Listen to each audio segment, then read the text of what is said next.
আজকে একটা গল্প বলি। পাহাড় আর মেঘের প্রেমের গল্প। অনেক অনেক দূরে, মানুষের কোলাহল থেকে আলাদা, একা দাঁড়িয়ে ছিল এক বৃদ্ধ পাহাড়। তার বুক ছিল শক্ত পাথরের, মাথায় বরফের মুকুট, কিন্তু মনটা ছিল ভীষণ নরম, খুব নরম।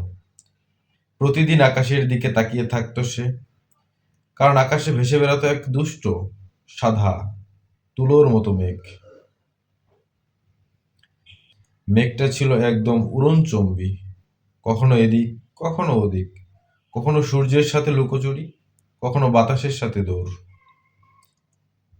কিন্তু একদিন হঠাৎ সে থেমে গেল, তাকিয়ে দেখে এক পাহাড় চুপচাপ তার দিকে তাকিয়ে আছে। এই যে, এভাবে তাকিয়ে আছো কেন? মেঘ হেসে বলে। পাহাড় একটু লজ্জা পেয়ে গম্ভীর গলায় বলল, তুমি যখন আমার মাথার উপর তুমি যখন আমার মাথার উপর দিয়ে ভেসে যাও, তখন আমার খুব ভালো লাগে। মেঘ খিলখিল করে হেসে উঠল, আমি তো থামতে পারি না, আমি তো চলমান। পাহাড় শান্ত গলায় বলল, আমি তো নড়তে পারি না, আমি তো স্থির। সেদিন থেকে তাদের অদ্ভুত প্রেম শুরু হলো। মেঘ প্রতিদিন আসতো, পাহাড়ের কাঁধে বসে গল্প করত।